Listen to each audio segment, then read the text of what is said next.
Bayangin tahun 1946. Indonesia baru aja melewati masa penuh gejolak. Rakyat masih berjuang, ekonomi goyah, dan uang belum sepenuhnya kita. Nah, di tanggal 30 Oktober 1946 terjadi satu hal yang mungkin kita anggap biasa tapi sebenarnya super strategis dan bersejarah. Ini adalah lahirnya rupiah resmi pertama yang dikeluarkan oleh pemerintah Republik Indonesia. Tapi tunggu dulu, kenapa justru 30 Oktober? Apa yang bikin tanggal itu dipilih? Dan kenapa disebut Hari Oang bukan Hari Rupiah? Hook pertamanya, karena saat itu uang untuk generasi baru Indonesia bukan hanya mata uang, melainkan simbol kedaulatan. Kata oyang yang dipakai menunjukkan waktu itu kita masih pakai ejaan lama. Dan ini otomatis mengingatkan kita ini bukan cuma soal uang, tapi reformasi identitas. Mari kita lihat latar belakangnya.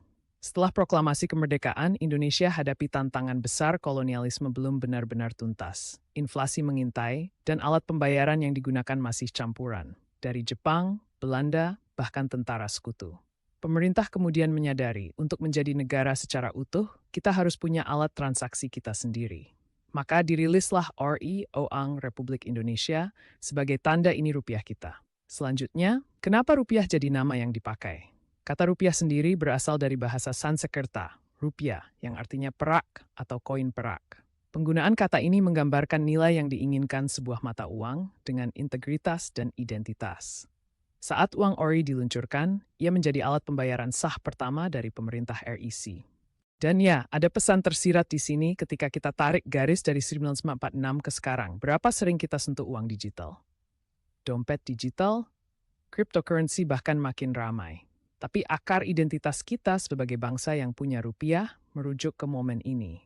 Jadi setiap kali kamu pegang uang kertas atau lihat transaksi digital, ingat ini berasal dari perjuangan supaya kita punya alat tukar yang kita sendiri. Sebelum kita tutup, saya ingin kamu bawa pulang dua hal penting. Pertama, sejarah bukan hanya tanggal dan fakta. Tapi bagaimana sebuah keputusan kecil seperti meluncurkan uang sendiri punya dampak besar terhadap identitas ekonomi bangsa. Kedua, setiap momen yang tampak biasa bisa jadi sangat luar biasa bila kita tahu konteksnya seperti tanggal 30 Oktober ini. Kalau kamu tertarik menggali lebih banyak soal sejarah ekonomi Indonesia, mata uang, atau bagaimana uang digital bisa mengubah masa depan kita, pastikan tekan tombol like, subscribe, dan nyalakan notifikasi supaya kamu gak ketinggalan video tentang sejarah dan ekonomi Indonesia untuk generasi muda.